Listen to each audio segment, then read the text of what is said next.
I started seeing a therapist after my divorce. I was struggling with anxiety and needed someone to talk to. Dr. Keller came highly recommended, so I made an appointment. His office was small, but it had a calming atmosphere with soft lighting and comfortable chairs. At first, the sessions were helpful. Dr. Keller was a good listener, and I felt like I was making progress. But then, things started to feel off.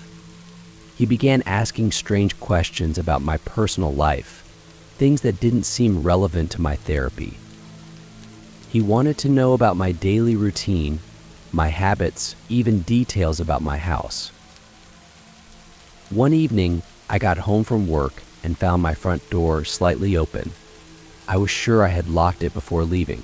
I cautiously entered, looking around. Nothing seemed out of place, but I couldn't shake the feeling that someone had been there. I thought about calling the police, but there was no sign of forced entry, and nothing was missing. During my next session, Dr. Keller asked if I ever felt like I was being watched. The question caught me off guard. How did he know about my front door incident? I hadn't mentioned it to anyone. I laughed it off, but his eyes had a strange glint that made me uneasy. The following week, I started noticing small things missing from my house: an old photo, a book, even my favorite coffee mug. I couldn't explain it. Then one night, I heard a noise in the middle of the night. I got up to investigate and found Dr. Keller standing in my living room. I froze, my mind racing. How did he get in? Why was he here? He smiled, but it was cold and unsettling. "I'm here to help you," he said. "I need to understand your environment to help you better." I was terrified. I backed away, fumbling for my phone to call the police. Dr. Keller didn't try to stop me. He just stood there, watching me with that eerie smile. When the police arrived, he calmly explained that he was conducting an unconventional form of therapy. They arrested him, but the experience left me shaken. I never went back to therapy after that. The thought of trusting someone else with my mind and my secrets was too much. The invasion of my privacy by someone who was supposed to help me was a horror I could never forget.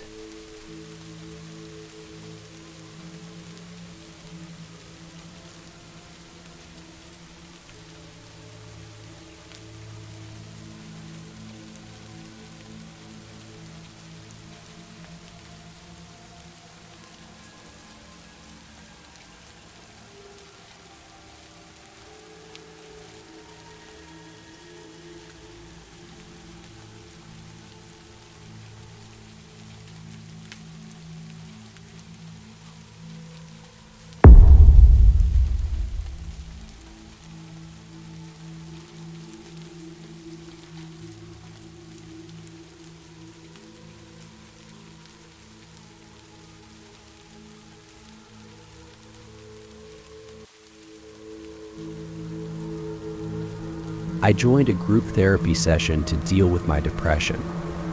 It was supposed to be a safe space where we could share our experiences and support each other.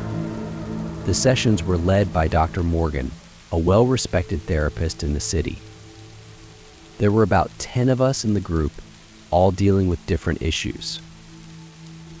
At first, it was great. We all bonded over our shared struggles, and I felt a sense of camaraderie that I hadn't felt in a long time. But then Dr. Morgan started introducing strange exercises.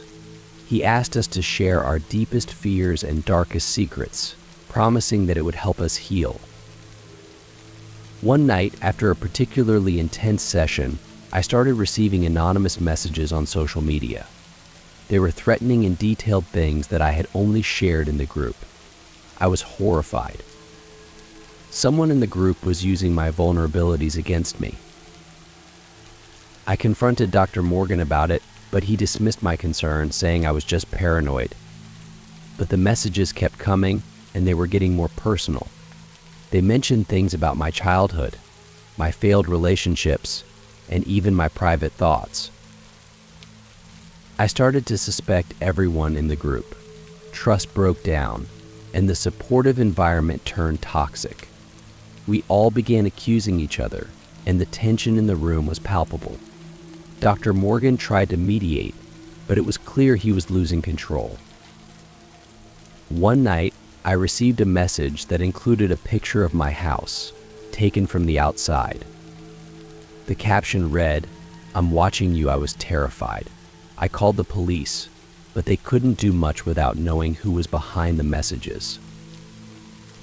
I decided to stop going to the sessions, but the damage was done. I had opened up to these people, and now I felt exposed and vulnerable. It turned out that one of the group members had a history of stalking, something Dr. Morgan failed to mention when we joined. The experience left me traumatized. Therapy, which was supposed to be my safe haven, had become a nightmare. I felt betrayed by the very place I had turned to for help.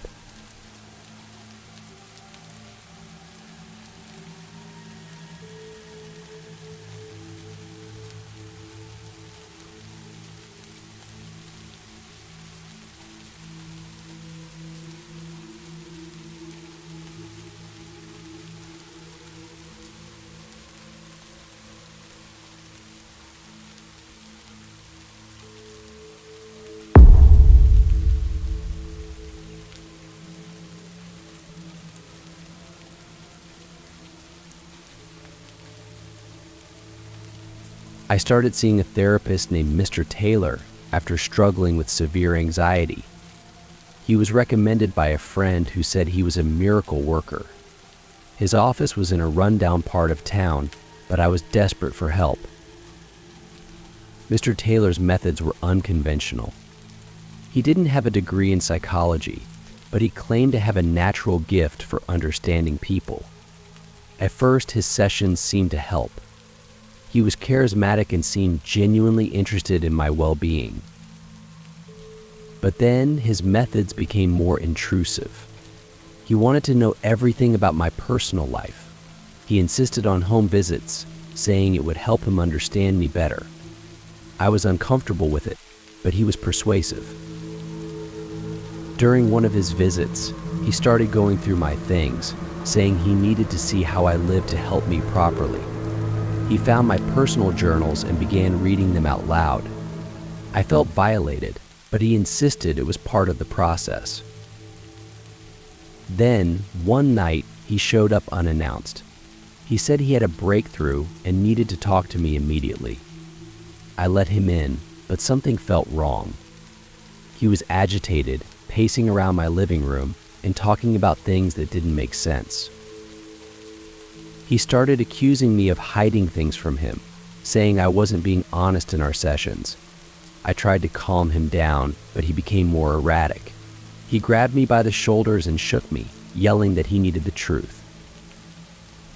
I managed to break free and locked myself in my bedroom, calling the police. When they arrived, they found him sitting calmly on my couch, as if nothing had happened. They took him away, and I later found out he had a history of mental illness and had never been licensed to practice therapy. The experience was traumatizing.